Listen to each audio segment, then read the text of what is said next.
Bismillahirrahmanirrahim. Assalamualaikum warahmatullahi wabarakatuh. Waalaikumsalam warahmatullahi wabarakatuh.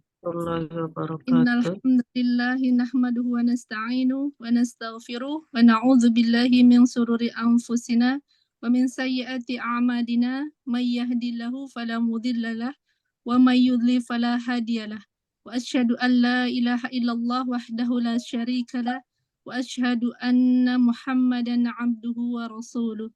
Ya ayyuhalladzina amanu taqullaha haqqa tuqatih wa la tamutunna illa wa antum muslimun.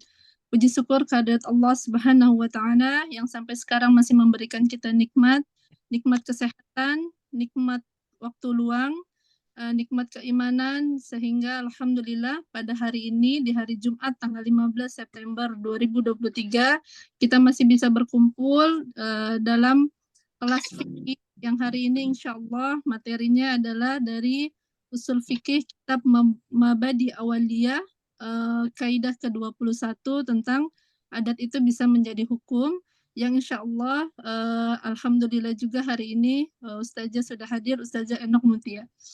Salawat dan salam marilah sama-sama kita aturkan kepada junjungan kita Nabi besar Muhammad sallallahu alaihi wasallam, kepada para ambil serta kita pengikutnya di akhir zaman. Mudah-mudahan kita termasuk golongan yang insya Allah sampai akhir hayat kita insya Allah. Selanjutnya, sebelum kita mulai, izinkan saya untuk membacakan susunan acara hari ini insya Allah. Yang pertama pembukaan, yang kedua kita akan setor hafalan. Setor hafalan yang sudah saya beri tanda ya, sudah ada 3 orang yang insya Allah hari ini akan menyetorkan hafalan saja. Selanjutnya tilawah Al-Quran yang hari ini insya Allah akan dibawakan oleh Ustazah Neneng Herlina. Yang keempat sari tilawahnya akan dibacakan oleh Umi Tini. Selanjutnya materi dari Ustazah, kemudian ada tanya jawab atau kita diskusi, terakhir doa yang insya Allah juga akan ditutup oleh Ustazah Neneng Herlina. Baiklah, untuk mempersingkat waktu, sebelumnya mari sama-sama kita buka dulu dengan membaca basmalah bersama-sama. Bismillahirrahmanirrahim. Lanjut, kita akan ke setor hafalan. Yang pertama, Ukhti Rumaisa. Silakan Ukhti.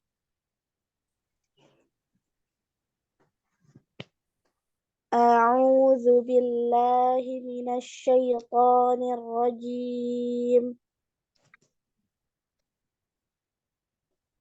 Bismillahirrahmanirrahim. Ya ayyuhalladzina amanu anfiqu min thayyibati ma kasabtum wa mimma akhrajna lakum minal ard wa la tayammamul khabitha minhu tunfiquna wa lastum biakhidhihi illa an tughmidu fihi wa'lamu annallaha ghaniyyun hamid.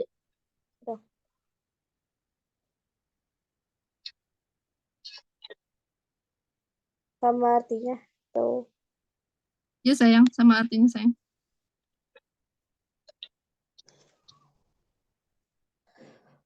Wahai orang-orang yang beriman, infakkanlah sebagian dari hasil usaha kamu yang baik-baik dan sebagian dari apa yang kami keluarkan dari bumi untuk kamu. Janganlah kamu memilih yang buruk untuk kamu keluarkan, padahal kamu sendiri tidak mau mengambilnya, melainkan dengan memicingkan mata enggan terhadapnya. Dan ketahuilah bahwa Allah Maha Kaya, Maha Terpuji. Masya Allah. Selanjutnya, Jazakallah khair Uti Rumaisa. Selanjutnya Umi Elinasti. Silakan Umi. Insya Allah, mohon bimbingannya Ustazah. Assalamualaikum warahmatullahi wabarakatuh. A'udzu billahi minasy syaithanir rajim. Bismillahirrahmanirrahim. يا أيها الذين آمنوا أنفقوا من طيبات ما كسبتم ومما أخرجنا لكم من الأرض ولا تيمموا الخبيث منه ولا تيمموا الخبيث منه tunfikun. Tanggung ya. Apa bisa ulang? Wala tayammamul khabitha minhu tunfikuna walastum biakhizi illa an tumidu fihi wa'lamu anna Allah ghaniyyun hamid. Wahai orang-orang yang beriman, infakkanlah sebagian dari hasil usahamu yang baik-baik dan sebagian dari apa yang kami keluarkan dari bumi untukmu. Dan janganlah kamu memilih yang buruk untuk kamu infakkan, sedangkan kamu sendiri atau padahal kamu sendiri tidak mau mengambilnya, kecuali dengan memicingkan mata atau enggan terhadapnya. Ketahuilah bahwa Allah Maha Kaya lagi Maha Terpuji. Shadaqallahul Azim. Maha benar Allah dengan segala firman-Nya. Ya, Masya Allah, jazakillah khair, Umi Eli. Selanjutnya, Ukhti Dian, sudah siapkah?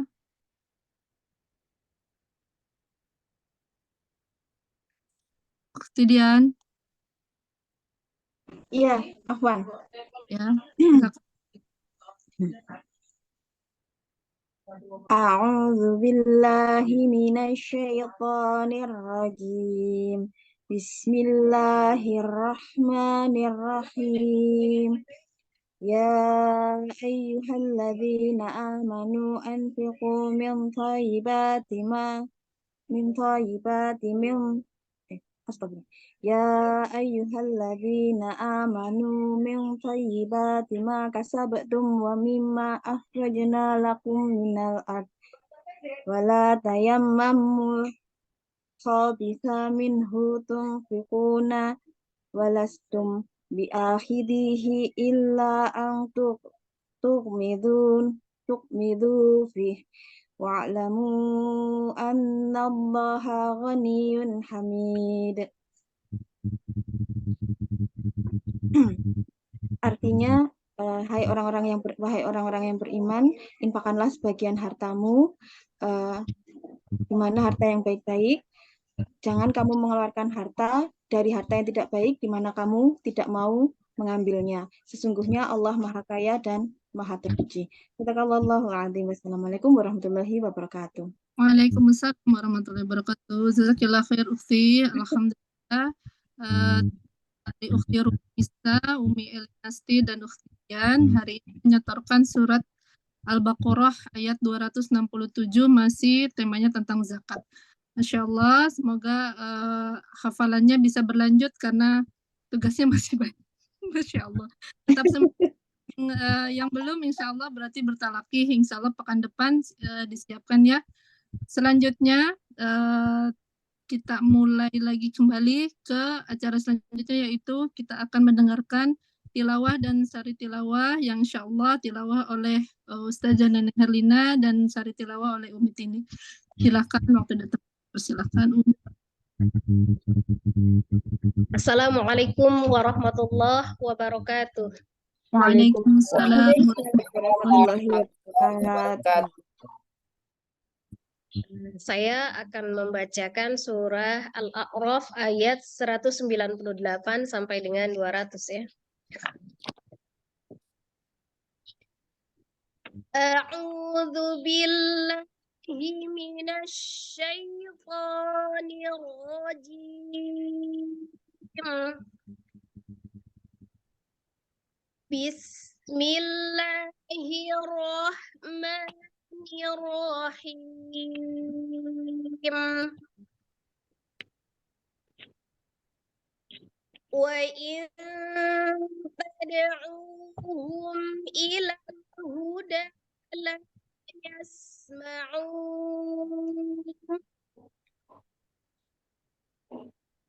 وتراهم ينظرون إليك وهم لا يبصرون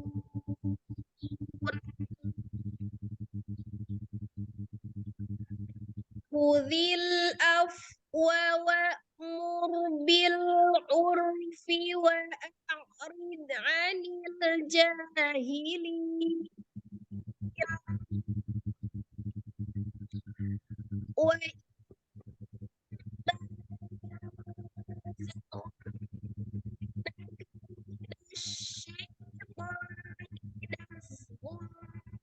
واستعن بالله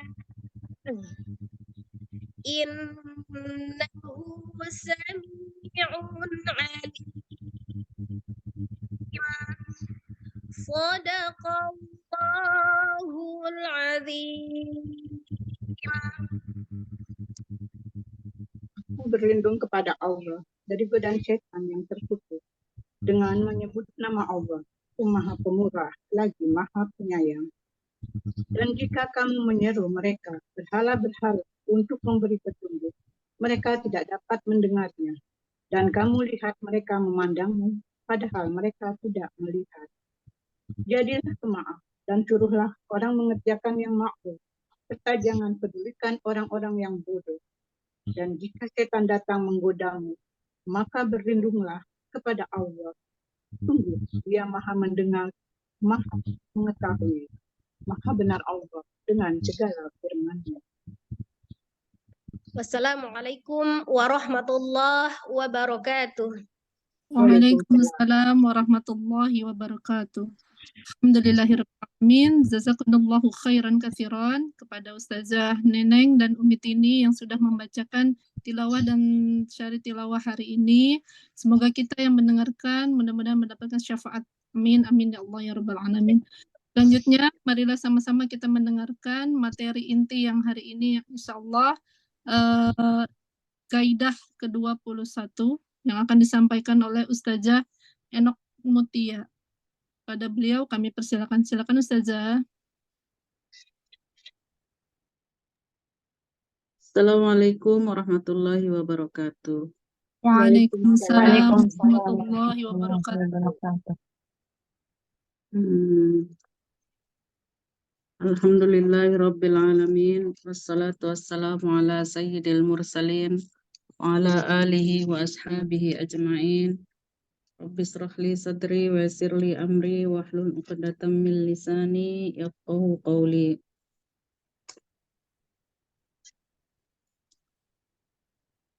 Asyhadu an la ilaha illallah wa asyhadu anna Muhammadar Rasulullah. Raditu billahi rabba wa bil islami dina wa bi Muhammadin nabiyya wa rasula. Amma ba'd. Ya ikhwati fillah rahimakumullah. Alhamdulillah pagi ini kita berjumpa kembali dalam rutinitas kita yang sempat tertunda kemarin karena kesibukan.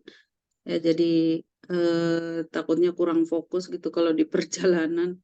Alhamdulillah saya saat ini ada di Solo. Siapa yang deket-deket Solo? Solo merapat, Mbak Dian. Besok saya ke Jogja. Nanti yang di Jogja ketemuan ya. Insya Allah. Alhamdulillah pagi ini kita masuk dalam kajian usul fikih. Saya mohon maaf karena saya udah izinnya sama Bu Kepsek untuk pembahasan zakat itu agak butuh konsentrasi. Jadi karena di luar jangkauan perlu konsentrasi yang cukup, saya nggak bisa gitu. Jadi kita loncat dulu ke pembahasan usul fikih. Masuk ke usul fikih kaidah ke-20 ya. 20 al-adah al-muhakkamah. Tadi dibacain sama Mbak Neneng tuh apa namanya dalil-dalil ayat-ayat Al-Qur'an yang berkaitan dengan kaidah ini, al-adah al-muhakkamah. Ini kaidah al-adah al-muhakkamah termasuk lima kaidah inti ya dari usul fikih. Bisa disebutkan yang 4 lagi? Ada yang hafal? Yang kalau sering mencatat? Yang pertama al-umuru bimaqasidiha. Ya.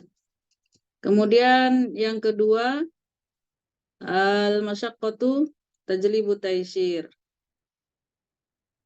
Kemudian ad-daruratu tubihul maqdurat. Yang keempat kemarin apa ya? Lupa. Kemudian yang kelima ini al-adah al-muhakkamah. Itu ada 5. Kaidah-kaidah kubro, kaidah-kaidah besar yang kemudian itu yang bercabang-cabang itu sehingga mencapai ada yang sekitar disebutkan ada yang 70, ada yang 40 ya. Nah, jadi ini al-adah al-muhakkamah, kaidah yang sangat penting sekali yang secara makna bahasa adah itu adalah kebiasaan atau yang berulang-ulang, lazim. Al-muhakkamah, mahkamah adalah pengambil keputusan. Jadi adat kebiasaan yang ada di masyarakat akan menjadi keputusan hukum gitu, putusan hukum. Ya.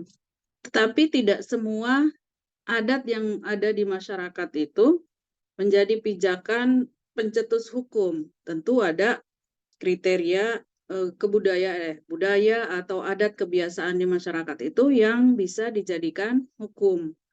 Syaratnya apa? Ini sekitar ada 3 ya.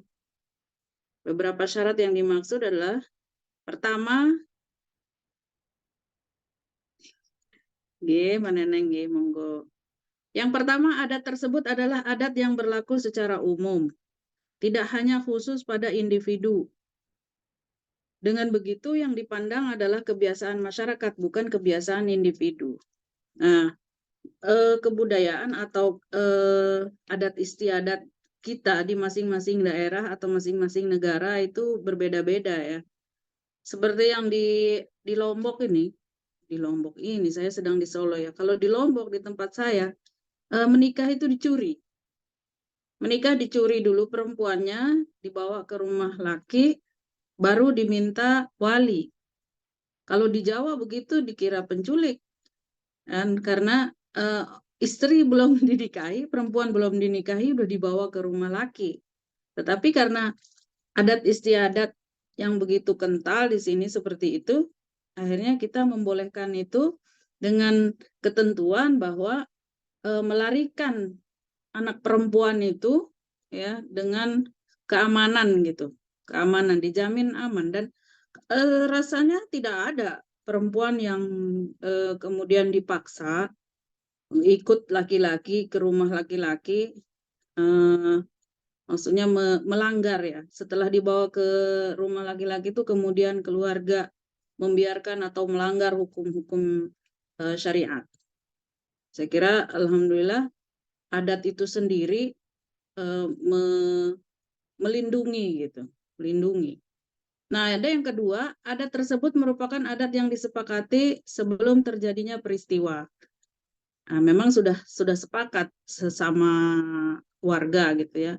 Dan yang paling penting adalah adat yang terjadi tidak bertentangan dengan aturan-aturan syar'i. Jadi misalnya si perempuan sudah dilarikan dan ditempatkan di rumah, si laki-laki tetap tidak bisa sembarangan berjumpa, bertemu dengan calon suaminya kecuali setelah dia diberikan wali dan dinikahkan. Gitu. Kalau bertentangan dengan itu, maka adat yang seperti itu harus dihindari. Sebab adat adalah aturan yang tak tertulis, sehingga jika bertentangan dengan aturan lain yang tertulis, maka ada yang dikalahkan. Nah, kalau adat pernikahannya belum sah, belum ada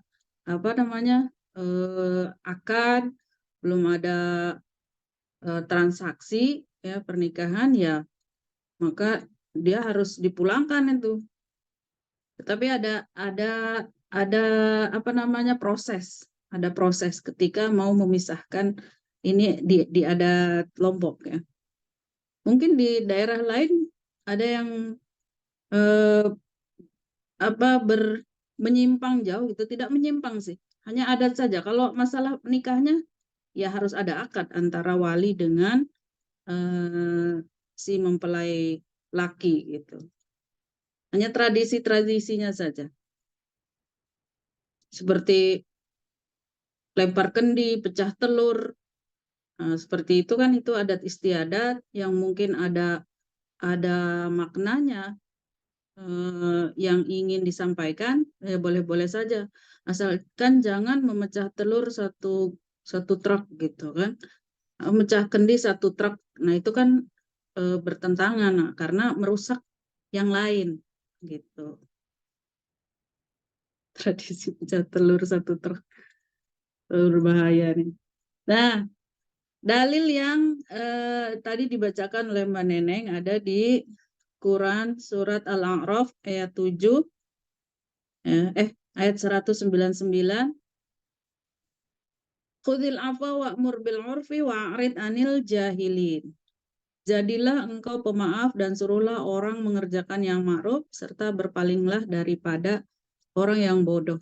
Artinya urf di situ bil 'urfi itu dengan adat istiadat yang baik. Jadilah pemaaf dan suruhlah orang mengerjakan yang ma'ruf. Yang ma'ruf itu adalah kebiasaan yang baik gitu.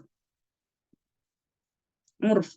Wa'ashiruhunna bil ma'ruf. Ini tentang adat istiadat ya, yang kemudian diambil menjadi hukum gitu. Wa'ashiruhunna bil ma'ruf. Kata adat itu sendiri itu dalam bahasa Arab itu al-urf gitu. Al-urf patut, hal-hal yang patut, hal-hal yang baik. Dalam sabda Nabi, ma ra'ahul muslimuna hasanan fahuwa indallahi hasan, wa ma ra'ahul muslimuna qabihan fahuwa indallahi qabih. Ini dalil bahwa hukum itu, adat istiadat itu menjadi hukum, boleh menjadi hukum dari sabda Rasulullah. Apa yang dilihat orang muslim baik, maka menurut Allah Subhanahu wa taala itu juga baik. Dan apa yang dilihat oleh muslim itu jelek, maka menurut Allah jelek. Artinya orang muslim yang menjaga identitas muslimnya. Barang siapa yang dia membuat satu adat, satu kebiasaan yang baik, contoh satu kebiasaan yang baik itu tahlil. Jadi ini nggak ada dalam hukum ya. Kalau sholat puasa itu kan sudah ada dalilnya untuk sholat puasa. Untuk tahlil itu nggak ada. Tetapi sesuatu yang dipandang baik, saling mendoakan, saling silaturahim, maka menurut Allah juga baik. Nah, ada sebagian orang yang tidak menganggap bahwa kebiasaan orang-orang ini bukan hukum yang harus kita jalankan gitu. Nah, ini nggak ada tuntunan dari Rasulullah, perintah dari Allah tidak ada. Tetapi ini hadisnya kata Rasulullah, kalau itu menurut Muslim adalah baik, maka kerjakan, Allah pun suka gitu. Istihsan namanya. Kalau umat mazhab Syafi'i ini dipakai istihsan. Suatu yang baik di masyarakat silahkan saja. Bikin kotak amal itu nggak ada zaman Rasulullah di masjid-masjid, kotak sedekah ya. Boleh kalau itu baik. Kita di rumah bikin celengan apa itu sedekah subuh, boleh. Nah Rasulullah nggak ada gitu. Nah, terlihat dari situ berarti ada urf hasan, urf sahih, ya, ada urf fasid atau adat yang baik dan ada adat yang buruk. Nah, maka untuk yang yang masuk ke dalam kaidah ini, adat yang boleh dijadikan hukum itu adalah adat-adat yang baik. Kemudian kullu ma warada bihi syar'u mutlaqan bila dhabitin lahu minhu wala minal lagha yarji'u fihi ilal 'urf. Tiap sesuatu yang syariat datang atasnya secara mutlak tanpa ada standar dari syar'i, juga dalam bahasa maka standarnya dikembalikan pada kebiasaan. Artinya yang tidak mutlak seperti tadi itu ya, masalah kotak amal atau tahlil gitu. Tidak ada dalil mutlak secara syariat. Maka itu dikembalikan kepada kebiasaan. Wala tajammada alal manquli fil kutubi tula umrika. Janganlah engkau berlaku jumud atau stagnan atas dalil-dalil yang ada gitu sepanjang hidupmu katanya. Bahkan jika datang kepadamu seseorang yang bukan dari daerahmu minta fatwa kepadamu, maka jangan berlakukan tradisi dalam daerahmu. Harus ditanya dulu orang itu dari daerah mana, berkelakuanlah dan berfatwalah atas dasar itu, bukan atas dasar adat istiadat daerahmu. Ya, kalau orang-orang Jawa yang merantau ke Lombok, maka adat pernikahannya biasanya nggak mau seperti orang Lombok gitu. Ada orang Padang juga beda kan, orang Sunda juga beda. Nah, ini orang Sunda nih kayak saya, pasti saya melamar kalau adat orang Sunda tuh datang melamar si laki-laki kepada keluarga perempuan. Kalau sudah ditanya yang perempuan mau dinikahkan baru boleh dibawa. Nah, kalau di Lombok nggak seperti itu, tetap dia menyesuaikan dengan adat istiadatnya yang sudah dari bawaan daerah ibu ya, daerah sendiri. Tetapi itu artinya bahwa hukum adat itu bisa menjadi hukum syariat. Isti'malun nas hujjatun yajibul amal biha. Kesepakatan yang disepakati manusia itu adalah hujjah yang harus diamalkan. Innama tu'tabarul 'adha idza tarradat wa aw ghalabat. Ada diperhitungkan dan dipertimbangkan jika berlaku untuk umum atau lebih dominan. Nah, ya.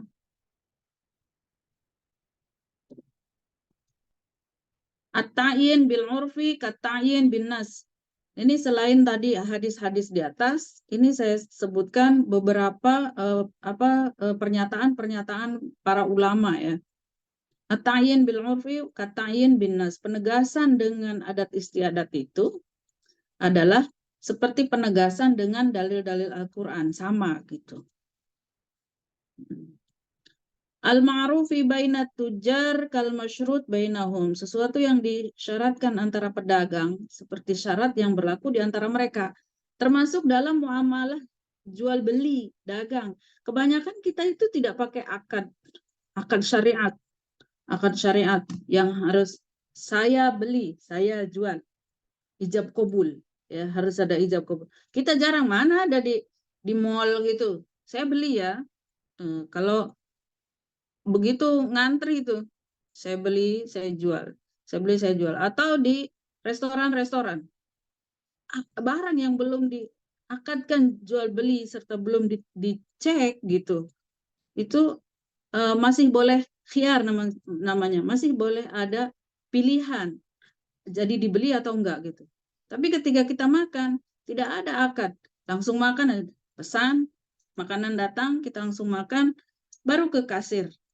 Nah, ini kan kebiasaan yang sudah menjadi hukum bahwa jual belinya sudah sah. Bahkan ada pedagang yang biasanya memiliki bahasa dan kode tersendiri dalam praktek perdagangan mereka. Tahu yang jual hewan itu, jual beli hewan hewan, kerbau, kuda, kambing dan lain-lain itu, sapi. Di pasar hewan itu biasanya akad itu di balik sarung kan, apa namanya? Di balik sarung itu. Mereka sudah cap-cup gitu di dalam itu. Yang nggak paham ya susah itu. Di dalam sapu tangannya, setelah itu jadi deal sudah. Nah, ini juga urf, adat istiadat, kebiasaan. Kemudian setelah itu sah, jual belinya sah.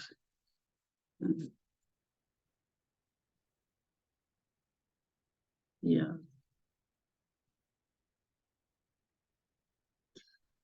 Kemudian al-isyarah al-ma'hudah lil akhrasi kal bayan bil lisan. Ada lagi isyarat, bahasa isyarat yang digunakan orang-orang yang bisu, tuli, itu juga menjadi sahnya satu akad, karena ya sudah, yang penting dimengerti gitu ya. Jangankan bisu, orang nggak bisu aja nggak ada akadnya, nggak ada akad jual belinya dan itu sah. Apalagi yang bisu, dengan bahasa isyaratnya saya beli, saya jual, udah pada tidak terucap tetapi sudah sah. Dan la yungkiru taghyirul ahkam bitaghayyuri azminah wal amkinah. Tidak bisa dipungkiri bahwa hukum akan berubah sesuai perubahan waktu dan tempat. Ini hukum-hukum yang tidak mutlak, titik. Hukum-hukum yang tidak paten.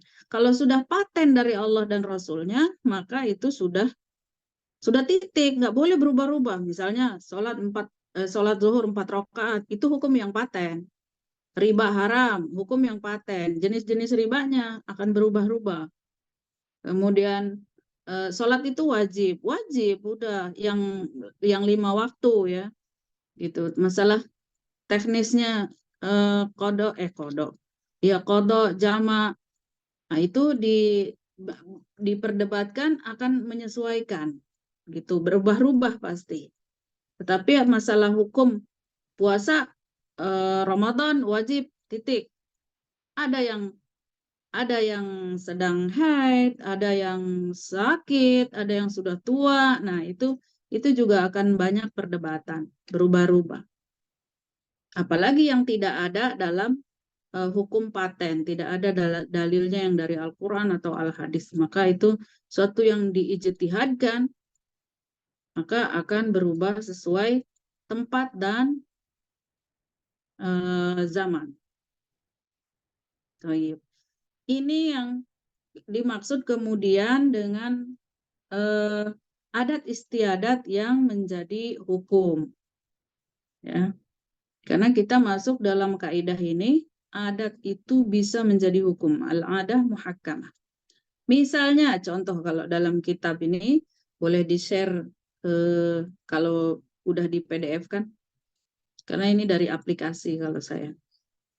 Ba'ati'an wa atlaqa nazala minan naqdi ghalib. Berjual beli dengan memutlakkan bahasa singkat, maka ketentuannya adalah sesuai dengan akad yang berlaku. Ini bukan dengan mata uang, dengan akad yang berlaku. Jadi seperti tadi kita bahas bahwa jual beli yang sering kita lakukan ini jarang yang akadnya sorih, jarang akadnya yang jelas. Tetapi sudah dimengerti bahwa kita sedang jual beli dan itu sah. Gitu. Kemudian yang kedua, ghalabatil muamalah bijinsi minal urud au na'in minhu insarafa saman ilaihi indal itlaq an-naqd. Muamalah dalam jenis barang-barang atau macam-macam jenisnya yang lain, barteran ya, barteran. Pada dasarnya berlaku harga yang sesuai dengan akad yang berlaku. Kalau memang disepakati apa yang biasanya tukar barang. Kalau yang besar-besar ya harus ada tulis menulis. Misalnya beli tanah dengan emas. Tapi sebenarnya aslinya jual beli itu adalah barteran. Bukan dengan uang itu. Makanya sebenarnya mata uang kita itu emas dan perak. Selain itu, baik ini mohon maaf ya, bagi masyarakat yang anti riba itu, terus kita pahami juga riba itu yang mana gitu. Kalau keluar riba itu haram, maka semua yang kita lakukan selama ini dengan uang kertas dan uang logam itu haram. Karena bahwa uang kertas itu riba karena kita nggak tahu nilainya. Uang kertas. Kertas kalau kertas sama dengan kertas buku dan kertas lainnya. Cuman karena dia ada apa namanya itu hologram BI, maka dia bisa bernilai gitu. Ya kan? Bingung kan sebenarnya menentukan nilai uang kertas itu. Tetapi kalau dengan emas dia berubahnya bertahap dan itu tidak bisa diatur. Jadi memang ada ketentuannya sendiri dia dengan emas itu. Tapi kalau uang ini bisa kita atur. Kalau mau nyetak banyak-banyak silahkan saja gitu. Nah, selanjutnya fiduhulil hammam wal akal minat ta'am al muqaddam ad-diyafah bila lafdir rujuk. Bila lafdin ar-rujuk ila al-adah majanan wa adamuhu. Ini orang yang di orang bertamu ya, bertamu kemudian disuguhin makanan. Akad dulu nggak itu mau makan? Ini buat saya. Ini buat saya. Kemarin ada itu sudah umum ya, sudah uruf, sudah adat istiadat. Kalau orang bertamu kemudian disuguhi makanan, itu jelas makanan itu untuk tamu dan kita boleh memakan itu. Tetapi kalau memberikan kepada orang lain, nah itu yang mengalami perdebatan. Tahu nggak? Kadang kita duduk nih di balai-balai atau di teras orang. Orang mengeluarkan makanan dan minuman buat kita. Tiba-tiba ada anak kecil lewat, Bu. Itu kan kadang, hei sini. Langsung si tamu nih, bukan si tuan rumah. Langsung kasih pisang yang disuguhkan oleh tamu. Kira-kira apa hukumnya itu? Kita kan kadang terjadi saja begitu saja ya. Nah, kalau misalnya ditahu ya, kalau si tuan rumah itu orang yang juga someah gitu, apa ya someah, ramah gitu kepada orang lain, terus senang bersedekah gitu, pasti itu adalah halal gitu. Tapi kalau orang itu, ya kok saya ngasih kamu dikasih sama orang lain, nah, ada juga yang tidak ridho dengan itu. Harus menyesuaikan adat atau kebiasaan yang berlaku di situ. Jangan sembarangan kalau kita orang baru. Fisinil haid wa aqallil haid wa nifas wa tuhur wa ghalibuha wa aksaruha ar-ruju' ila al-'adah. Dalam hitungan haid, nifas, suci dan haid itu tergantung kebiasaan yang berlaku. Nah, sering nih ibu-ibu suka nanya, waduh, kemarin saya haidnya sekian, sekarang saya haidnya sekian. Udah tuh kalau udah tahu sifat-sifat darah ini darah haid, ini darah istihadah, ini nifas, jelas beda nifas dengan haid kan karena ada penyebabnya kalau nifas. Nah, kita bisa lihat kebiasaannya sebulan berapa kali, berapa hari gitu, banyaknya berapa, nah itu tergantung kebiasaan orangnya. Istijar al-khiyatah wa nusji sahah ar-rafi'i. Itu memberikan uang pada tukang jahit, tukang tenun. Nah, ini bersandar pada kebiasaan yang berlaku. Jahit baju di butik dengan jahit baju di tukang jahit kampung biasanya berbeda. Ya, berbeda. Padahal sama hasilnya, tetapi mungkin yang di butik itu sekolahnya keluar negeri mungkin kan untuk bisa ngedesain dan menjahit. Tapi kalau orang kampung ya dia otodidak, kadang cuma ngeliat aja bisa jahit. Nah, itu tergantung kebiasaan. Nggak bisa ya, kecuali dia menjahit di penjahit kampung, oh kok bayarnya dikit banget, ya udah saya mau bayar gede nih kayak di itu lebih bagus gitu. Nyadar sendiri kalau emang hasilnya sama dengan yang di butik, bayarlah tinggi kan, menguntungkan penjahit di kampung. Tapi kebanyakan ya maunya nggak mau rugi ya, mau yang bagus tapi mau murah. Wa'lam innama tu'tabarul 'adah idza ittarratta fa in taratta fala wajibal bayan. Dan ketahuilah bahwa sungguhnya adat itu menjadi perumpamaan ketika berlaku, maka ketika berubah tidaklah wajib untuk membuat keterangan. Selanjutnya, sesuatu yang datang dalam agama secara mutlak, dalam dalilnya sudah mutlak, dan tidak ada yang menjadi landasannya, tidak juga dengan definisi bahasa, maka semua itu dikembalikan pada kebiasaan yang berlaku. Ini keterangan saja, tadi sudah jelas ya, ini bahasa saja. Udah jelas, sesuatu yang tidak mutlak dalilnya dari Al-Quran, dari Al-Hadis, maka dikembalikan kepada adat istiadat. Pertama, niat dalam sholat itu cukup dengan muqaranah urfiyah, berbarengan. Sesuai urf atau adat. Sekiranya orang itu telah menghadirkan niat dalam sholat. Talafuz, niat. Kadang kita baca, kadang ada yang nggak dibaca niatnya. Soli, pardo, zuhri, gitu. Arba'a raka'atin mustaqbilal qiblati. Kita kalau dasarnya itu selalu diajari begitu. Karena rata-rata orang tua kita Imam Syafi'i ya. Dari usolinya itu jelas gitu. Tapi niat itu sebenarnya ya cukup dengan di hati saja gitu. Nah, kalau ada yang dilafazkan ya nggak apa-apa, tergantung kebiasaan di masyarakat situ. Dalam hal pencurian, seorang dianggap mencuri jika barang itu dianggap dalam penjagaan. Barang dalam penjagaan atau tidak, itu dikembalikan pada urf. Kalau tanam sayur di kebun, kalau ada yang ngambil, nyuri nggak tuh? Dijaga nggak? Nah, kebunnya luas, kadang cabai berhektar-hektar hilang. Ya, kalau itu meskipun tidak dijaga ya, tetapi dia menghasilkan, tentu orang yang punya itu berharap banyak atas apa yang dia punya gitu. Ya, tetap hukumnya mencuri. Karena apa ya? Sekarang tuh banyak pencurian online juga.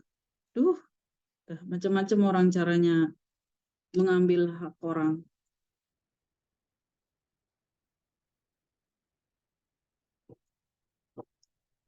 Al-bai'u bil mu'attad li'annahu lam yasih fi syara' i'tibaru lafzi wajib ar-ruju' ila al-'urf.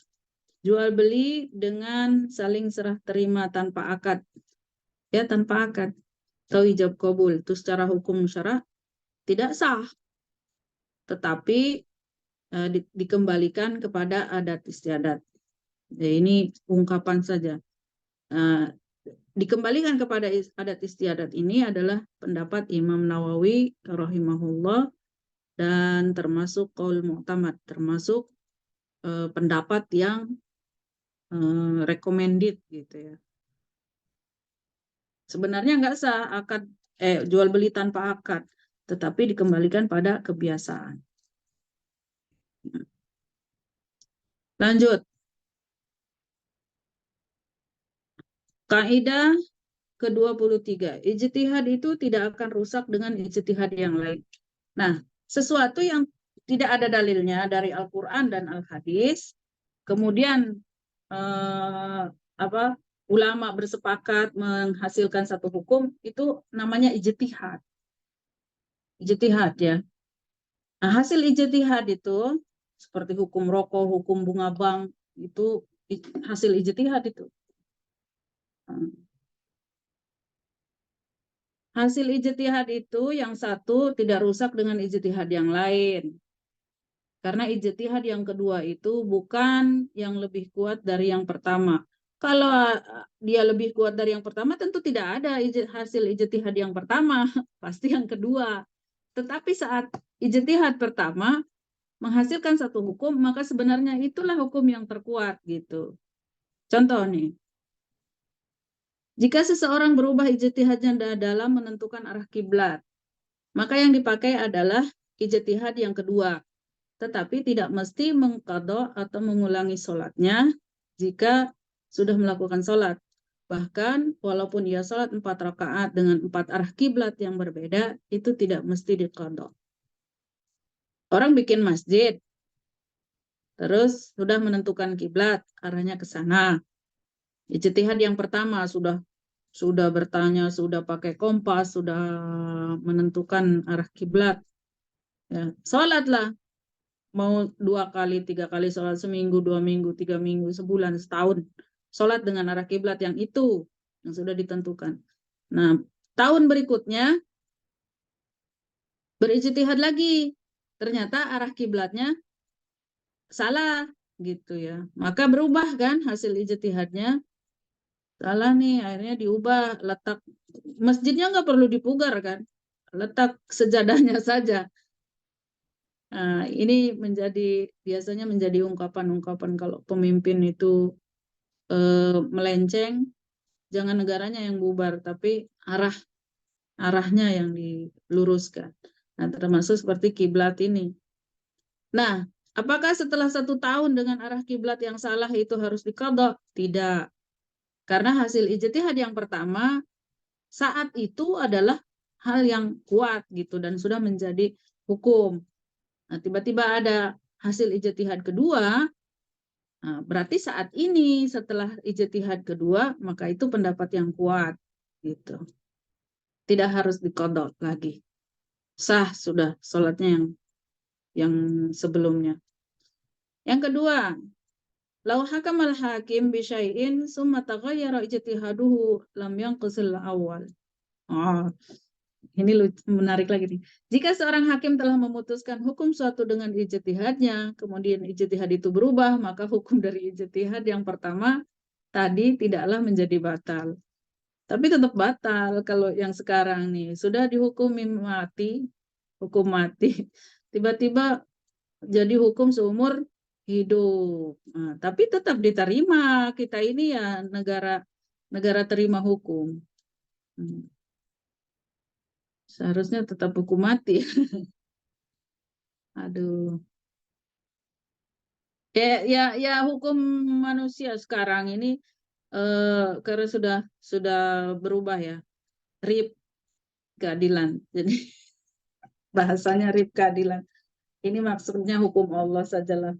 Kita hukum agama saja. Kalau hukum negara ini orang bilang ada yang bisa dibelilah macam-macam. Allahu a'lam. Semua akan bertanggung jawab dengan diri dan keputusannya yang sudah dia ambil. Kemudian, lau khala'a zaujatahu salasan tazawwajaha ar-rabi'ah bila taqaddumin nikah. Apabila seorang suami melakukan khulu kepada istrinya sebanyak 3 kali, kemudian setelah itu ia menikahi istrinya kembali yang telah dia khulu itu dengan tidak menggunakan muhallil, orang yang menyelang, dengan beriktikad bahwa khulu itu adalah fasakh nikah bukan talak, tetapi kemudian ijtihadnya berubah bahwa khulu itu adalah talak, maka ia tetap masih diperbolehkan bersama istrinya itu dengan pernikahannya tadi. Ini banyak istilah-istilah yang nanti harus kita bahas di fikih munakahat. Penting. Ini kan ada fikih ibadah, fikih muamalah, fikih munakahat sendiri itu. Tolak, nikah, khulu, zihar, segala macam. Khulu itu adalah talak tebus ya. Tahu talak tebus? Si suami memberikan mahar 1 ekor unta dan 1 hektar tanah. Maka si istri mengembalikan 1 ekor unta dan 1 hektar tanahnya. Persis. Maka dengan niat khulu, pisah dengan suaminya.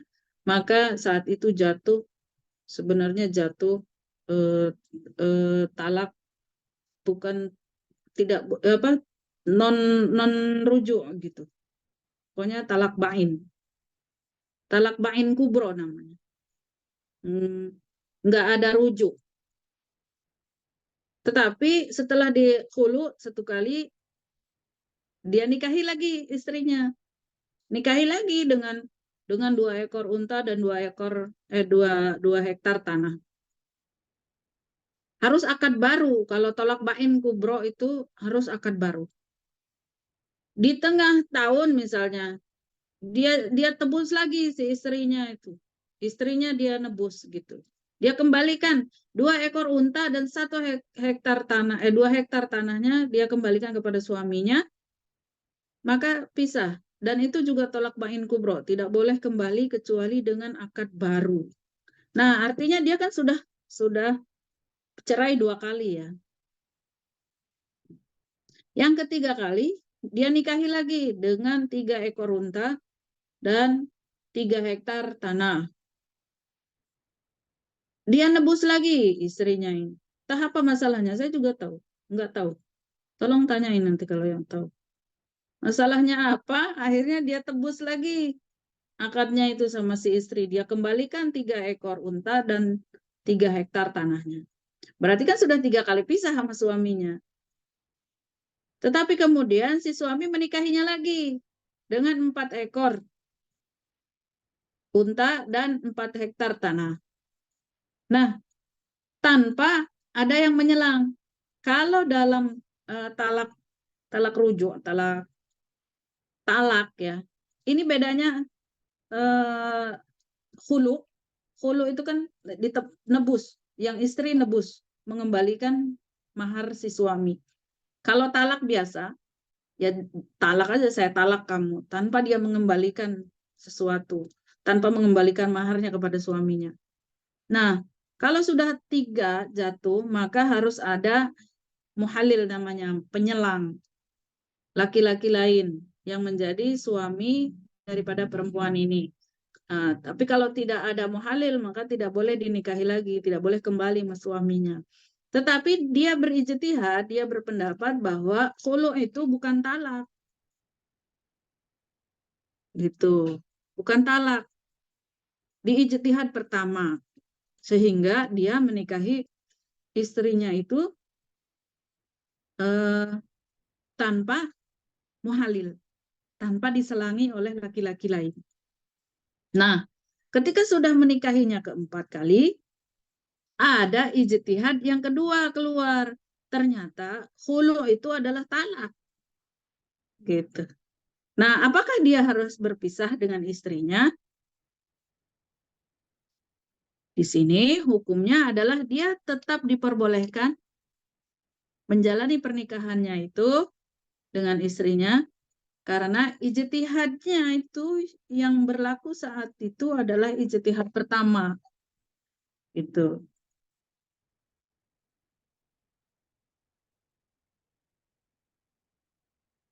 Istrinya usaha kali ya dapat mahar udah 4 ekor unta, 4 hektar tanah. Barulah dia aman, udah nggak usah pisah-pisah lagi, udah 4 kali. Ini contoh saja. Ya. Jadi dia tidak cerai. Tetapi ada pendapat-pendapat. Ada pendapat Imam Ghazali, jika hakim telah memutuskan untuk menyatakan sah pada pernikahan itu, maka tidaklah wajib memisahkannya. Nah, ketika keluar ijtihad kedua itu ya, tidak wajib memisahkannya. Walaupun kemudian ijtihad hakim itu berubah untuk memisahkannya sebagai perubahan hukum yang telah ditetapkan hakim dalam ijtihadnya, sekalipun hakim tidak memberikan keputusan harus pisah. Ya buat kedepannya itu akan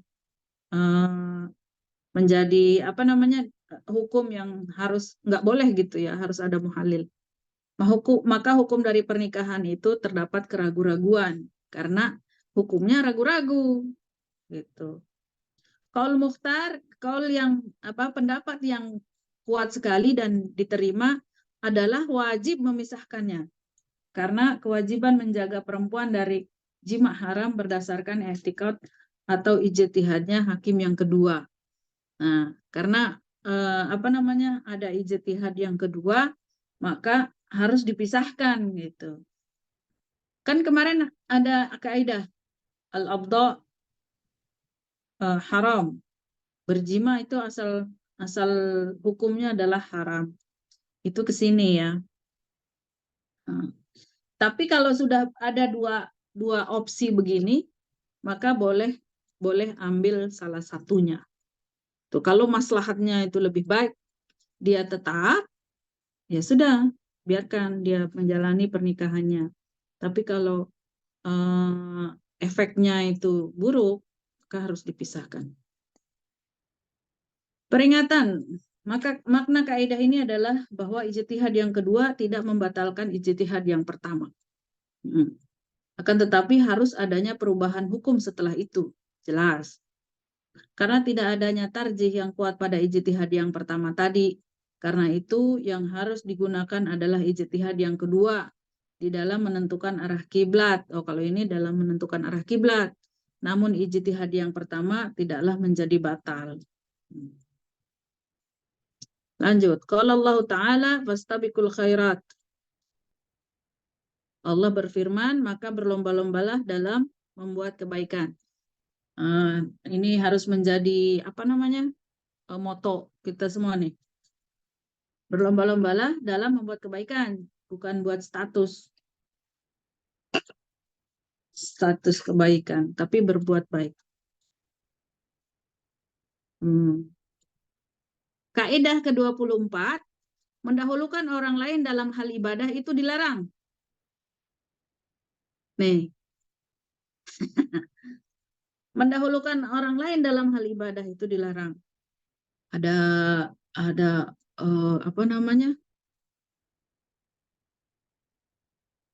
adik kakak nih, adik kakak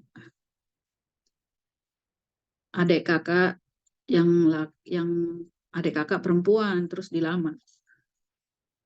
Yang dilamar adiknya, tapi karena kakaknya belum menikah, kata adiknya, kakak dulu gitu, lamar kakak saya dulu. Itu nggak boleh. Jadi tetap harus adiknya yang maju. Ya beda lagi dengan jaga perasaan atau apa. Atau di rumah namu, saya datang ke rumah Mbak Nia. Kata Mbak Nia, sholat duluan Ustazah. Nggak boleh. Mbak Nia harus sholat dulu baru nyuruh saya. Baru mempersilahkan saya sholat atau sholat bareng. Tuh. Dalam hal ibadah. Al-isar bisofil awal. Mendahulukan orang lain dalam saf barisan pertama dalam sholat berjamaah. Ini untuk laki-laki ya. Untuk laki-laki. Karena kalau untuk perempuan itu saf paling baik itu saf paling belakang. Jadi siapapun yang datang duluan ya di depan. Jangan itu buat presiden itu. Buat calon presiden di depan. Terus mendahulukan orang lain dalam memakai air suci dan bergantian menutup aurat. Ada kerudung satu. Udah kamu aja yang pakai kerudung. Aku nggak apa-apa, nanti aja gantian. Nggak boleh. Mendahulukan orang lain untuk mencari orang lain karena giliran mengajar ilmu. Saya mau ngajar nih, ada orang hilang. Kamu aja yang nyari sana. Saya mau ngajar. Nggak boleh. Harus mendahulukan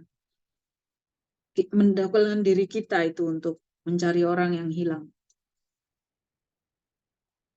Saat itu mengajar ilmu menjadi nomor 2 peringkatnya. Mendahulukan orang lain dalam memberikan kebutuhan orang yang hajat seperti memberi makan orang miskin dan anak-anak yatim. Kadang nyindir-nyindir orang nih. Ayo Bu yang mau sedekah silakan. Ini Bu Nia nih yang mau sedekah gitu. Nah, harusnya duluan. Nanti saya di belakang aja. Nah, harusnya duluan kita. Nggak boleh mendahulukan orang lain dalam hal ibadah sifatnya, kebaikan. Dan mengutamakan orang-orang muhajirin atas diri mereka sendiri sekalipun mereka dalam kesusahan. Tetapi ada hal-hal yang boleh mendahulukan orang lain. Ini di luar ibadah. Nah, seperti orang-orang muhajirin, orang-orang ansor itu mendahulukan para kaum muhajirin lebih daripada diri mereka sendiri. Walaupun mereka dalam kesusahan. Ini Quran surat Al-Hasyr ayat 9.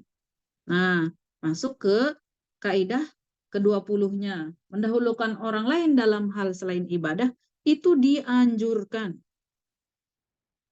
Al-isar bil miskin.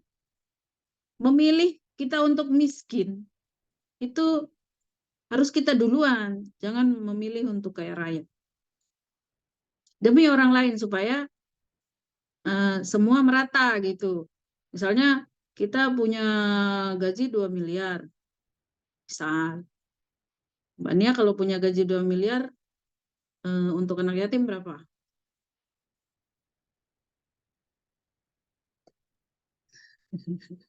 Tengahnya deh Ustazah. Masya Allah ya, miliar Ustazah. Baru misal aja pelit kata orang.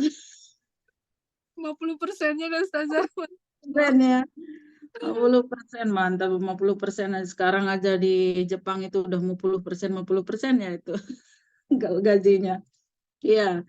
Jadi memilih sederhana lah gitu ya. Memilih sederhana daripada berlebihan. Toh kamar apa namanya? Kamar ya nggak usah lah kamar. Makanan yang enak, makanan mahal dengan yang nggak mahal itu ketika dalam perut itu sama saja ya. Apakah ketika kita makan telur impor itu kemudian menjadi lebih glowing, terus telur ras itu tidak gitu, beda misalnya. Kalau seperti itu kan sama saja. Toh orang makan nasi kita kenyang sepiring, orang lain sepiring. Orang kaya emang lebih makannya, enggak juga kan. Nah itu. Al-isar bil miskin. Mendahulukan diri sendiri untuk lebih sederhana supaya yang lain merata. Al-isar bil libas. Mendahulukan dalam berpakaian. Maksudnya sederhana berpakaian demi orang lain. Jangan kita waduh kalau ke masjid itu jadi pembicaraan orang lain. Ke masjid bajunya mentereng banget. Sementara yang lain sederhana, murah-murah, biasalah. Yang penting tertutup aurat, nyaman. Mendahulukan dalam hal makanan juga begitu.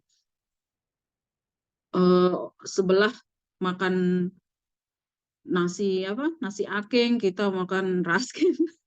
Bagusan raskin kan. Al-isar tarkul akhdi min mali sadaqah al-isar li ghair.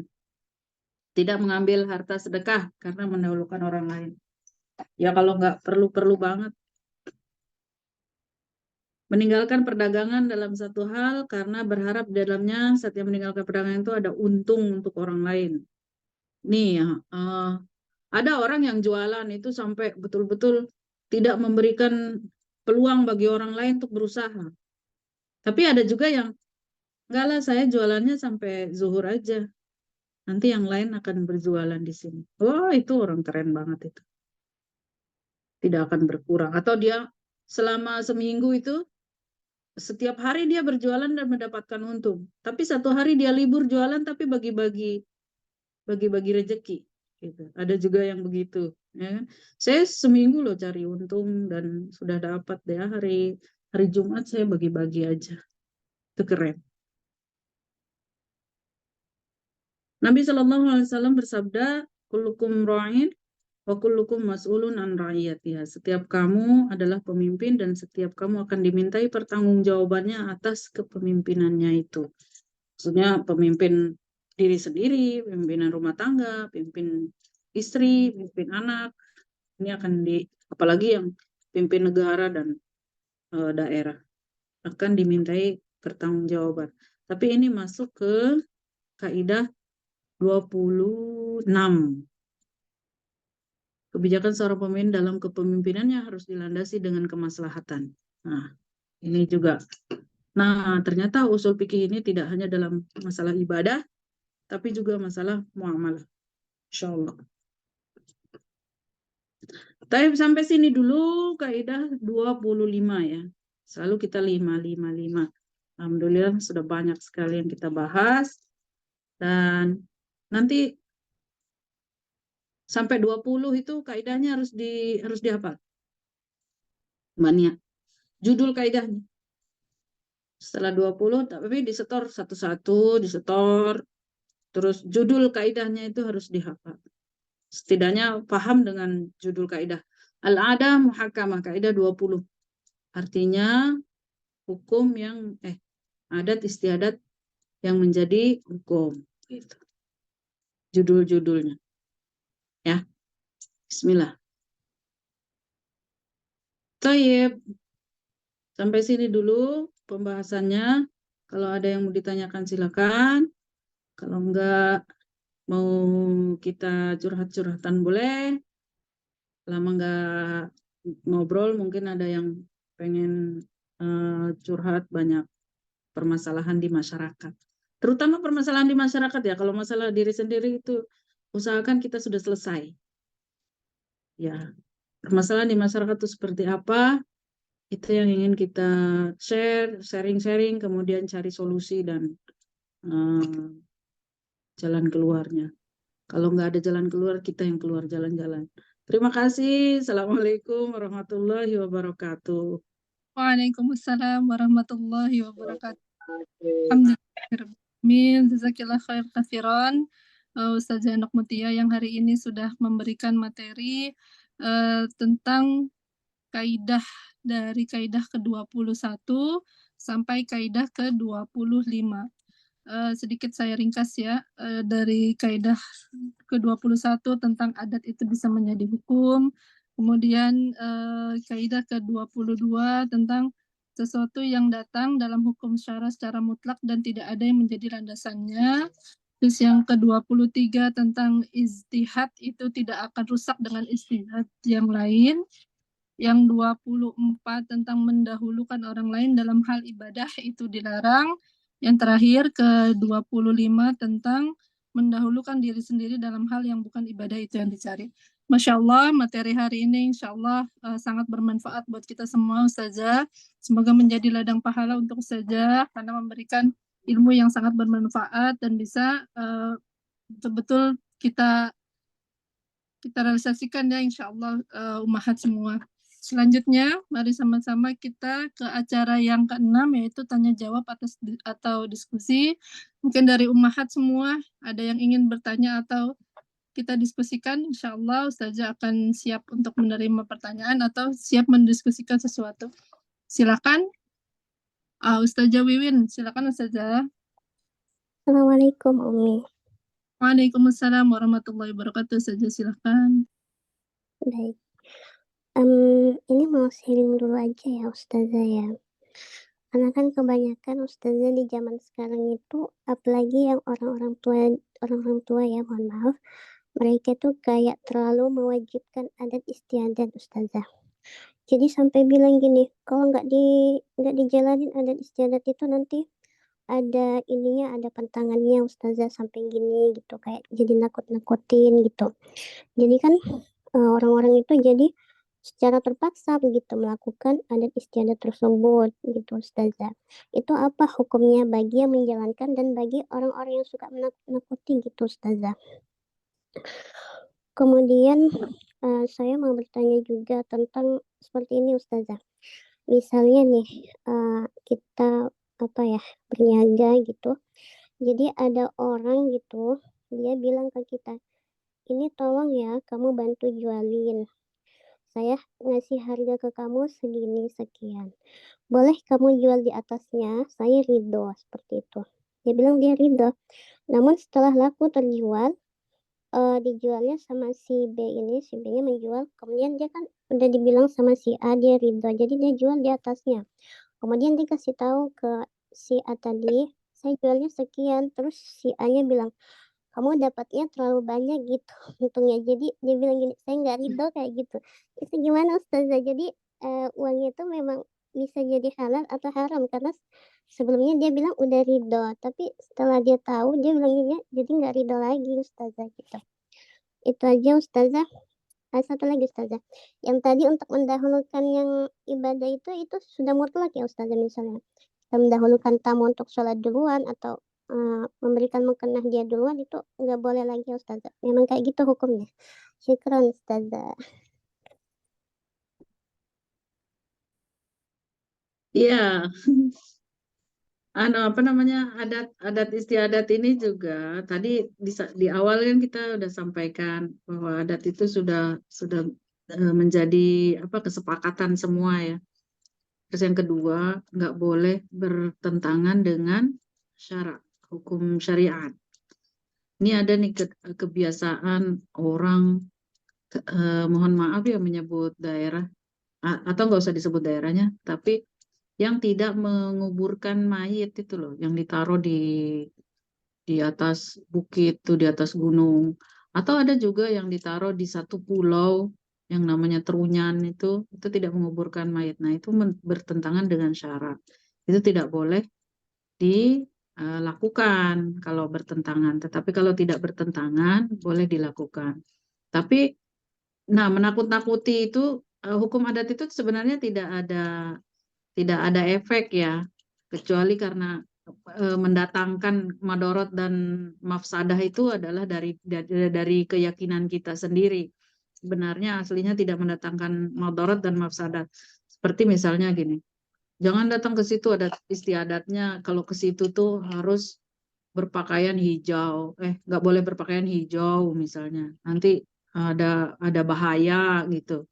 Nah, itu kalau kita ikutan meyakini, maka betulan akan terjadi gitu. Meyakini tetapi melanggar. Tapi kalau kita berserah kepada Allah, itu tidak ada efek apa-apa sebenarnya. Gitu. Nah, kalaupun apa ya, seperti KKN di Desa Ponari itu, KKN yang melanggar adat istiadat di situ, itu juga mesti ada perilaku yang tidak baik yang dilakukan oleh pendatang gitu. Tetapi kalau yang lainnya itu saya kira nggak ada ya, maksudnya nggak ada efeknya. Terus tadi apa ya? Masalah jual beli itu ya, jual beli. Kalau di awal sebenarnya masuknya kaidah yang tadi ya, ijtihadnya si pedagang itu. Dia berijtihad. Ini berijtihad itu berusaha untuk memberikan memunculkan hukum atau transaksi pertama itu adalah, kalau kamu jual lebih dari saya, ini netnya sekian, jual lebih dari saya boleh, dan keuntungannya untukmu. Nah, itu sebenarnya akad yang pertama yang diambil. Jadi berapapun yang kita dapatkan itu sebenarnya hak kita gitu. Nah, kemudian dia meralat ucapannya, sebenarnya tidak merubah yang pertama gitu. Paling kita kebijakan ya, oh ya kita lebih banyak dapatnya, kita bagi gitu. Sebenarnya kalaupun tidak ada hukumannya buat kita gitu, nggak ada. Kecuali jual belinya yang rusak dengan antara kita dengan pembeli yang lain gitu. Antara kita dengan pemilik pertama sudah selesai akadnya. Bisnis is bisnis. Nggak bisa kalau bisnis itu berubah-ubah, itu harus dipatenkan, dan harga harus disepakati dari awal. Kalau dia tidak menyepakati apa-apa, harga ya tidak ada, terserah yang menjual berapa gitu. Cuman kalau Rasulullah kan gitu, modalnya sekian, saya jual lebihnya sekian. Tapi kan orang kita nggak akan mau. Nah, saya belinya 25.000 nih, saya jual 27.000 mau nggak gitu? Kan nggak mau kita. Nah, udah saya tawarin 35.000, 30 aja. Nah, kita udah dapat 5.000. Boleh gitu kan. Nah, seperti itu. Tadi apa hukumnya yang menakut-nakuti dulu, balik lagi ke pertanyaan pertama. Apa hukumnya yang nakut-nakutin itu? Beda dengan adat istiadatnya itu hukumnya. Artinya adat istiadatnya tadi kalau misalnya dia tidak bertentangan dengan hukum syara boleh dilakukan, kalau tidak nggak boleh dilakukan. Tapi kalau yang nakut-nakuti itu beda lagi ya. Nakut-nakutin orang kalau sampai menyebabkan dia trauma, ya itu udah masuk undang-undang apa namanya? Ujaran kebencian segala macam. Nggak boleh. Terus apakah kaidah yang di sini mutlak? Sebenarnya kaidah yang di sini mutlak itu kalau berbenturan dengan masalah lain gitu. Kalau berbenturan dengan masalah. Seperti apa tadi? Nggak boleh mendahulukan orang lain dalam hal ibadah. Apakah kemudian tamu datang ke rumah kita, kita mendahulukan dia untuk sholat, apakah itu hukumnya haram? Tidak. Tetapi kalau mana yang lebih afdol? Tamu dengan saya sholat duluan atau saya duluan? Saya duluan, yang itu yang lebih afdol gitu. Bukan akhirnya jatuhnya haram, tidak. Gitu ya. Jadi kita tidak dapat afdoliyahnya kalau mendahulukan tamu dulu untuk sholat. Ada mukena satu misalnya di perjalanan kita bawa mukena satu, teman kita nggak bawa, terus dia nanya, ada mukena nggak? Ada. Nih kamu dulu gitu. Itu yang nggak dapat afdolnya kita. Afdolnya justru, oh ya saya bawa, tapi sebentar ya, saya duluan sholat. Gitu. Gitu deh Wiwin, cantik. Atau Mbak Neneng, mana Mbak Neneng? Mbak Neneng Baiklah. biasanya ada opsi lain.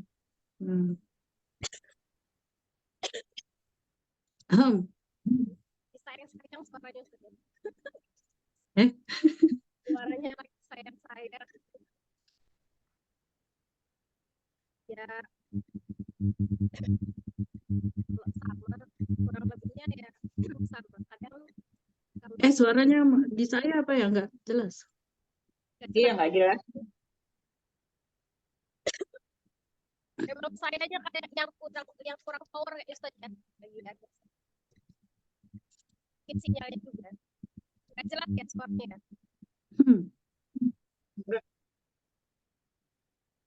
Off cam, off cam.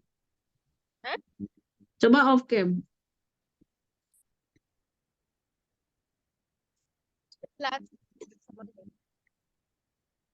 Kecil ya Ustaz ya. Kan tadi beda. Kalau tadi di sekolah, ini di rumah memang agak sinyalnya kurang jelas. Putus-putus ya Mbak Nia ya? Di sana gimana di Mbak Nia? Iya sama putus-putus Ustazah Neneng. Aduh. Kalau di tempat saya kadang-kadang kayak gini. Jadi ya kadang jelas, kadang enggak. Kalau tadi kan di sekolah memang agak jelas. Karena kalau rumah di sini apa ya, rumah mewah, mepet sawah. Masih nggak kedengar ya, udah pindah ini.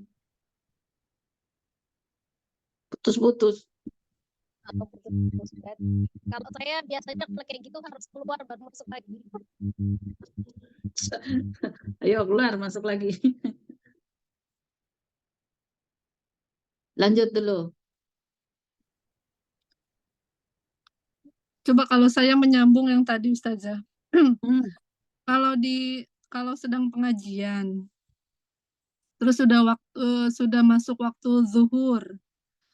Nah kan memang ada timing untuk sholat. Ya sholat dulu gitu. Akhirnya sholat.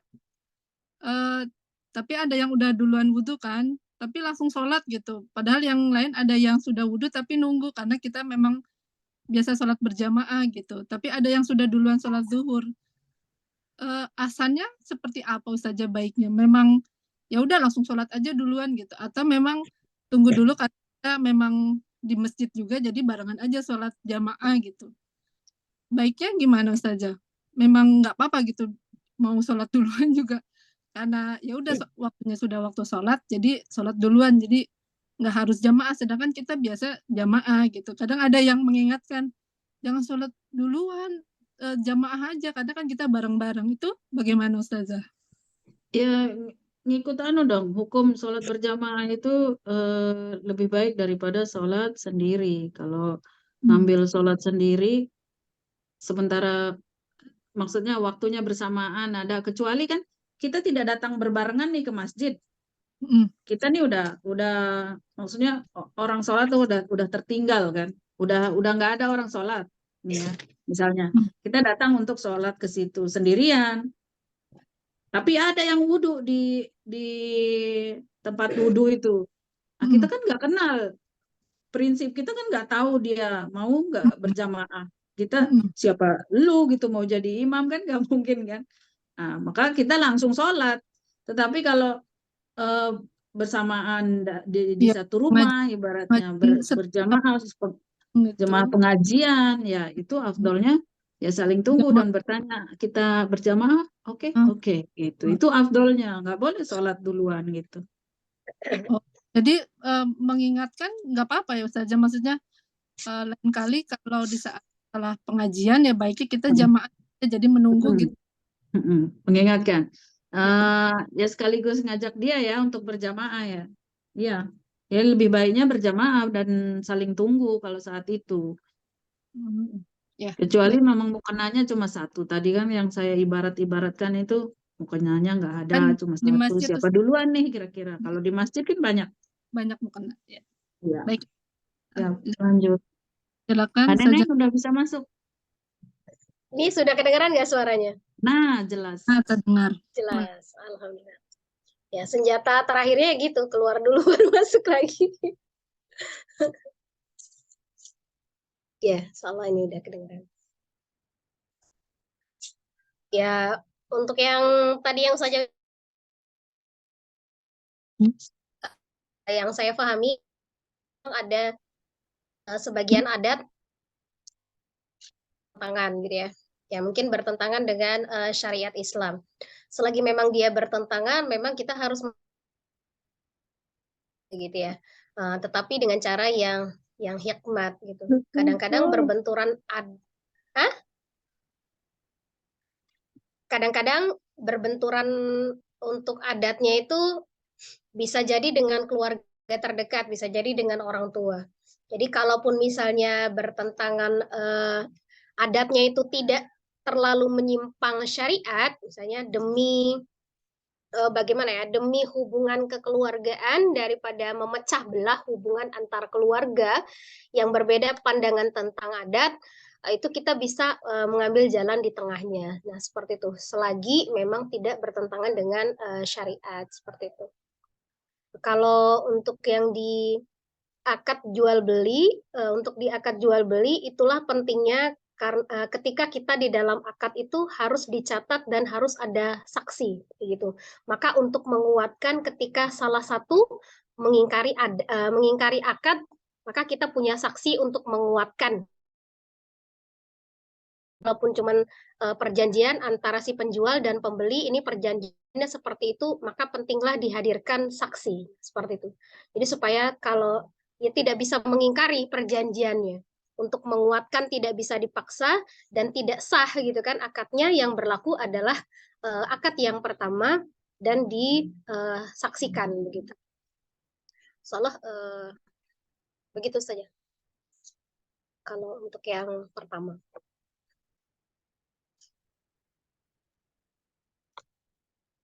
Cocok Dewi Win, cocok. Iya. Ya harus ada saksi. Jadi kita walaupun urusan bisnis, walaupun sama teman gitu, kadang-kadang kalau urusan uang itu nggak tahu teman sih kadang-kadang ya. Iya, kalau nggak ada alat bukti transaksi, berarti ya kaul pertama dan kita tidak terbebani kan dengan kaul kedua, perkataan dia yang kedua. Iya. Harus nggak boleh ada akad dua kali kan gitu kan, akad yang sekali. Nah, kalau lebih baik ya itu harus bisa tertulis dan ada saksinya. Ya. Silakan lanjut, Mbak Nia. Baik, alhamdulillah sudah jelas ya Ustazah Wiwin, Masya Allah. Sudah lanjut Ukhti Dian. Silakan Ustazah. Jazakallahu khairan. Ukhti Dian, ada yang mau ditanyakan atau didiskusikan? Oh, enggak, sementara ikut. Dari Baik. tadi. Yang lain ada yang ingin didiskusikan kah? Umi Eli, Eyang Ma, Umi Yuyun, Eyang Nani, saya absen satu-satu ya. Umi Absen Fitri, satu-satu, tanya kabarnya aja. Kalau enggak nanya, tanya Dara, kabar. Ukhti Rumais, ada Umi Yayan, silakan. Ada yang mau ditanyakan? Umi Tini mau ditanyakan? Silakan. Bertanya, Boleh, silakan. ya Umi Yayan, Umi Nia. Ya, silakan Umi Yayan. Ya, Assalamualaikum warahmatullahi wabarakatuh. Waalaikumsalam. Bertanya tentang ini Ustazah, di sini kan bolehkah kita ada yang bertanya ya ibu-ibu mengambil uang gitu kan dari bank yang lain, tapi setiap 100.000 itu dipotong 10.000, bolehkah? Ya, ada jadi kan ibu-ibu itu perlu uang gitu kan. Kalau di Jakarta dapatnya KJP gitu. Jadi dia membutuhkan uang, tetapi adminnya itu minta dipotongnya 10.000 setiap pengambilan 100.000. Bagaimana Ustazah? Terus yang kedua, yang dulu saya belum sempat. Kalau jual beli di kampung itu mereka itu membeli kayak mangga gitu langsung di pohonnya langsung Ustazah. Boleh nggak? Karena nggak diturunkan langsung dibeli. Contoh dari satu pohon teh contoh 1 juta gitu. Bagaimana? Mungkin itu aja Ustazah. Ya, yang lain jawab. Mbak Dian, Mbak Nia jawab.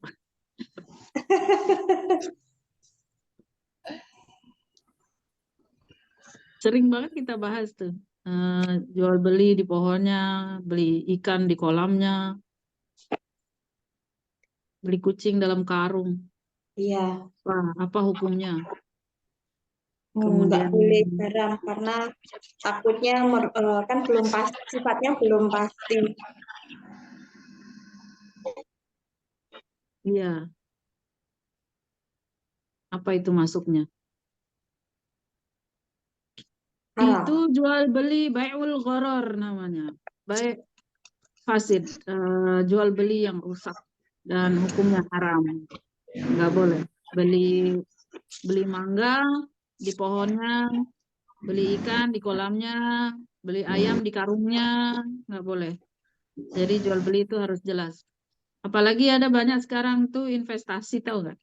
Investasi, beli kasih uang naruh uang 1 juta, tiap hari keluar 45.000 sampai 1 juta, habis itu nggak keluar lagi.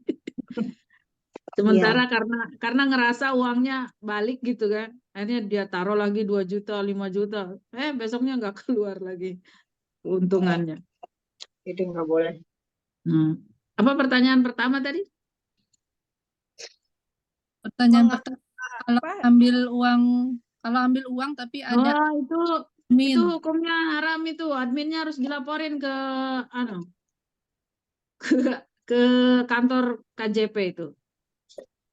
Kartu Jakarta Pintar, Jakarta apa? Ya. Kartu Jakarta Sehat, Sejahtera, banyak itu. Itu haram hukumnya itu, karena admin ini sebenarnya dia jadi admin itu ada gajinya. Baik di kelurahan atau di kecamatan atau di banknya itu admin itu udah ada gajinya kalau untuk bantuan-bantuan sosial dari pemerintah. Dari pemerintah itu diberikan kepada warga itu harus terima full 300.000, 300.000. Itu saja udah bikin kita sedih. 300.000 dalam setahun terima 3 kali. Berarti sehari berapa? Ya Allah. Kita hanya kita ini orang yang selalu bersyukur ya, untung aja dapet gitu. Iya.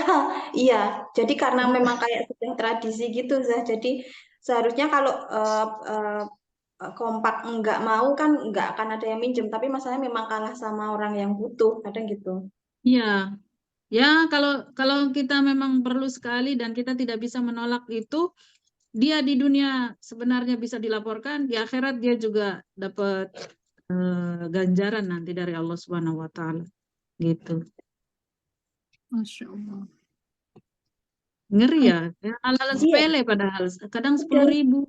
Tapi Kayak kan kali biasa banyak. gitu soalnya. Kali banyak 1.000 orang yang dapat kali 10.000 lah. Lumayan. Itu 10.000 yang Indomaret 100 aja ya donasi itu udah banyak. Terus itu dikasih makan ke anak keluarga istri. Aduh, admin ini. Semua kalau masalah uang selalu. Ya itu ya hukumnya.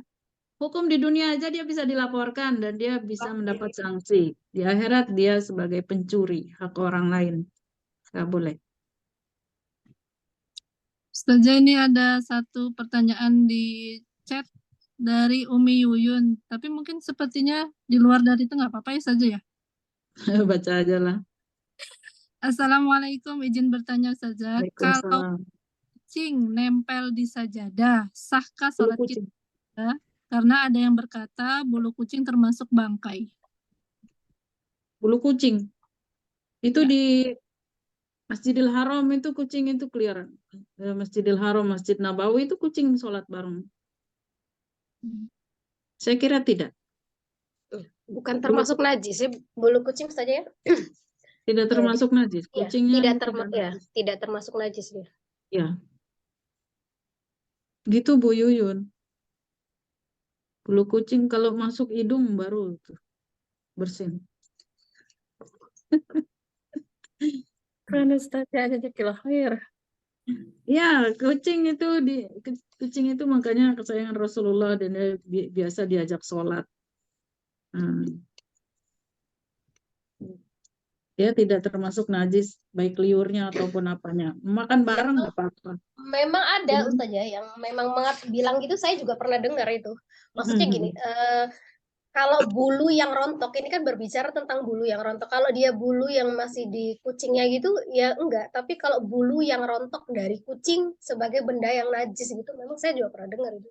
Ya, sekarang siapa yang bisa memastikan bahwa bulu kucing itu maksudnya rontok kapan? Saat dia naik kan, saat dia naik misalnya belum ada bulu kucing, terus kapan dia rontoknya? Apa sebelum naik masih nempel di badannya terus jatuh ke sejadah kita? Maksudnya kan kalau dia rontok itu di luar waktu sholat, maka misalnya itu sudah menjadi bangkai. Tapi ketika loncat baru dia tidak apa-apa. Kita tidak bisa memastikan bulu kucing itu tanggalnya kapan. Terus begitu dia main di sejadah kita juga tidak bisa melarang kucing itu jangan merontokkan bulunya. Tapi secara umum bahwa kucing itu bukan hewan yang najis. Itu.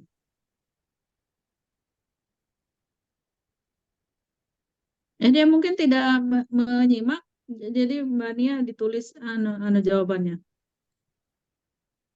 di grup. Baik. Mungkin sekedar menulis pesan. Iya.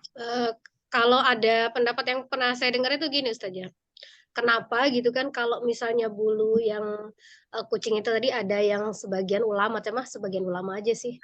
Karena bilangnya kan kucing itu adalah hewan yang haram dimakan gitu. Nah, gitu.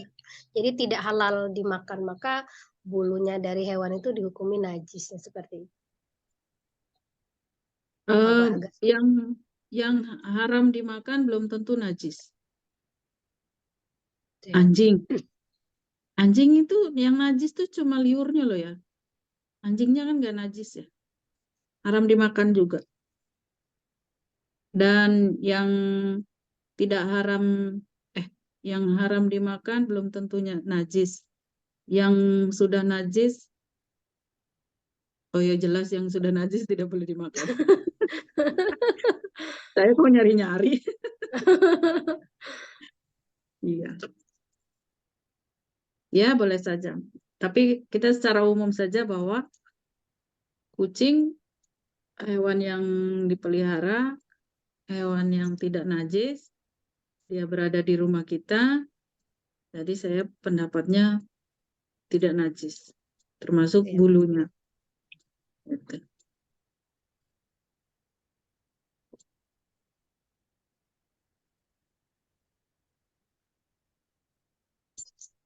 Baik, jelas ya, Umi Yuyun. Ada lagi saja satu lagi, Afwan.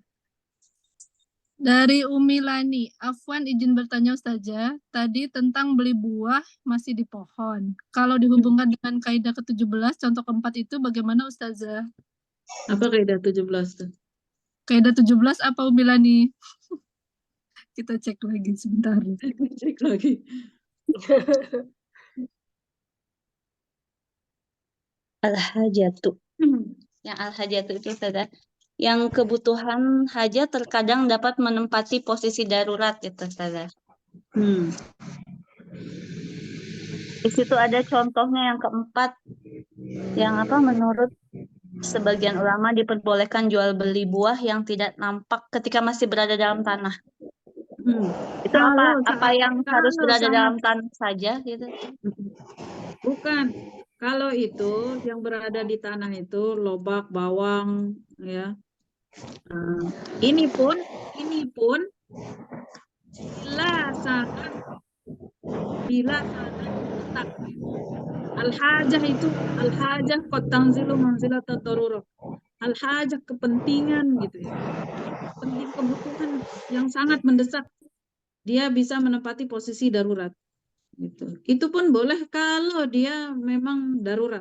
Darurat misalnya si pemilik pohon mangga dia lumpuh. Siapa yang mau nurunin mangganya dari atas? Gitu. Jadi ya udah dibeli aja. Kadang jatuh hukumnya itu gitu. Ini maksudnya al-hajah qad tanzilu manzilat ad-darurah. Sesuatu yang tidak boleh awalnya bisa menjadi boleh kalau dia darurat. Gitu. Ya, baik Ustazah. Ya, Ya. baik Ustazah, syukran Ustazah. Nah ini udah mulai mulai kemana-kemana. Iya, Kemana? bukan maksudnya udah keren, mulai keren ya Mbak Neneng. Kritis. Ya, tapi Ustazah bisa jadi ada misalnya ada alternatif lain tadi misalnya walaupun dalam keadaan terpaksa bisa misalnya dilakukan dia seperti misalnya pakai sistem mengupah orang mengambil buahnya. Menyuruh orang Setelah di bawah baru dinilai harganya berapa baru dijual seperti itu. Iya, artinya kalau ada hal yang sangat darurat gitu. Iya, boleh. dia tetap bisa terjual atau misalnya memang nggak ada orang lain ya, tetap orang yang membeli itu, tapi dia nanti harganya ditetapkan ketika sudah di bawah dan kemudian upahnya dipotong. Orang yang beli nggak bakalan mau. Karena dia sudah berangan-angan dapat untung banyak kan. Orang yang beli nggak mau, masih mending yang jual, yang mengupahkan orang. Iya, bisa jadi kayak gitu alternatif kedua kan gitu kan. Ya kalau misalnya itu yang pembelinya yang pembeli syar'i. Pembeli syariah. Betul. Nah, ini sudah mulai maksudnya itu kaitannya antara hukum yang ini dengan hukum yang ini. Terus nanti di masyarakat itu ketika ketemu artinya sudah hafal kaidahnya ini, Mbak Lani nih, keren nih. Ya udah ada perkembangan. Oh, yang terjadi di masyarakat itu begini, ada di kaidahnya nih. Nah, gitu. Keren. Nggak hafal saja, perasaan pernah saja bahas tuh saya buka, oh iya pernah gitu. Hafal sih enggak saja. Hanya kayaknya pernah gitu. Siap.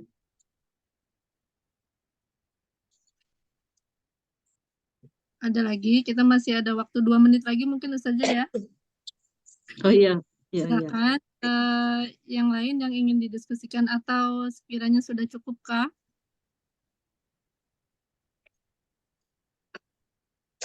Boleh tulis di chat kelas juga tidak apa-apa.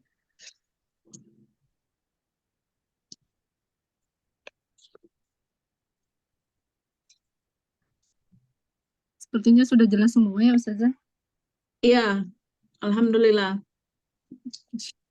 Sebelum ditutup saya ingin minta maaf bila ada kekurangan, kesalahan, dan terima kasih atas kebersamaan kita. Terima kasih Mbak Neneng, Bu Tini, Mbak Dian, Mbak Nia, Mbak Lani, dan semuanya. Dan mudah-mudahan tetap sehat. Kita bertemu lagi di minggu depan. Doakan saya sampai di Lombok dengan selamat, insya Allah. Amin. Terima kasih. Assalamualaikum warahmatullahi wabarakatuh. Waalaikumsalam warahmatullahi wabarakatuh. Assalamualaikum warahmatullahi wabarakatuh. Baik, kita ke acara selanjutnya yaitu doa yang insya Allah akan disampaikan langsung oleh Ustazah Neneng Hardina. Silakan Ustazah. Syukran Umi. Suara saya terdengar ya Umi? Ya. Jelas. Ya. Ya Ummahat, mari kita bermunajat, mengangkat kedua belah tangan kita, bermunajat kepada Allah, berharap semoga apa yang kita ikrarkan bersama diijabah oleh Allah Subhanahu wa taala. A'udzu billahi minasyaitonir rajim. Bismillahirrahmanirrahim. Alhamdulillahi rabbil alamin. Asyhadu an la ilaha illallah wa asyhadu anna Muhammadar Rasulullah. Allahumma salli ala sayyidina Muhammad wa ala ali sayyidina Muhammad. Allahumma arhamna bil Qur'an waj'alhu lana imaman wa nuran wa hudan wa rahmah. Allahumma kita Cina wa alimna min bajajatina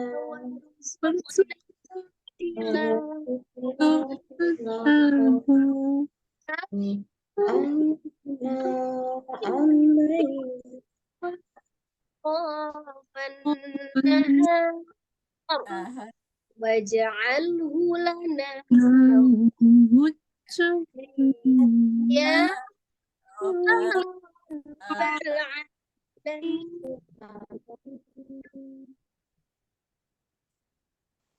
Ya Allah, rahmatilah kami dengan Al-Quran.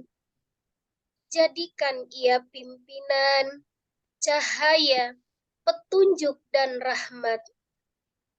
Ya Allah, ingatkanlah kami apa yang terlupa darinya, dan ajarkanlah apa yang tidak kami ketahui darinya, dan berikanlah kami rezeki membacanya sepanjang siang dan malam, serta jadikanlah ia hujah penolong kami.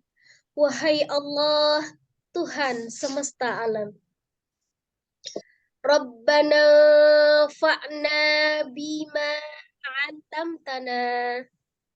Rabbi 'allimna 'alladhi yanfa'una. Rabbi faqihna wa faqih ahlana wa qarabatil lana fi dinina. Tawassalna bita'alumin. Tawassalna bita'limin. Antarzuqanal wasi'ah. Wa antarzuqanal amanah. Ya Allah, berilah kami manfaat dari apa yang telah Engkau ajarkan kepada kami. Ya Allah, berilah kami pengetahuan terhadap apa yang bermanfaat bagi kami. Ya Allah, berilah pemahaman pada kami dan pada keluarga kami, serta para kerabat kami dalam memahami agama. Kami bertawassul dengan belajar.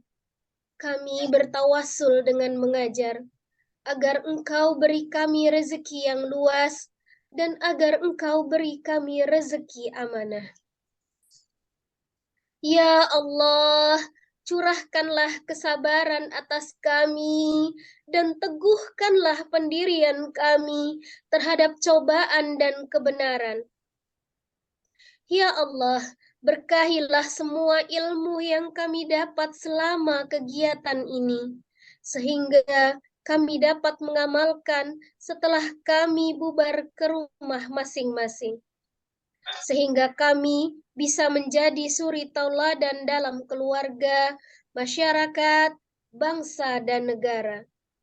Rabbana afrigh alaina sabran wa sabbit aqdamana.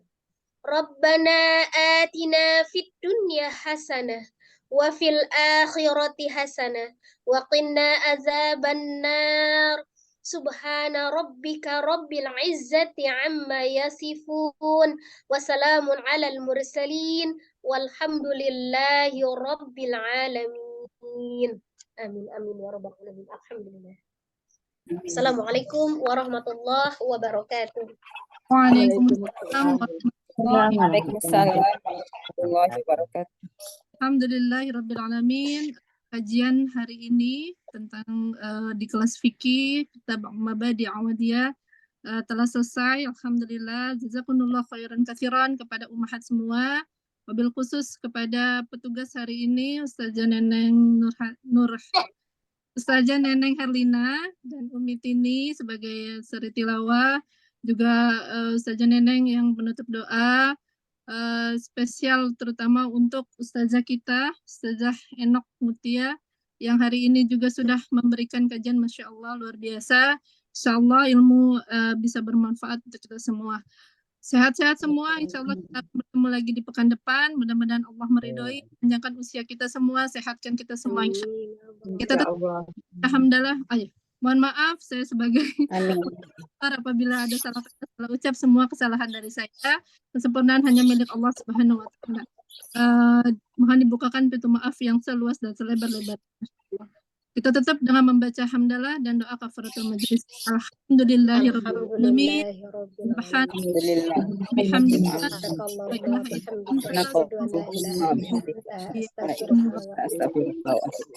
Warahmatullahi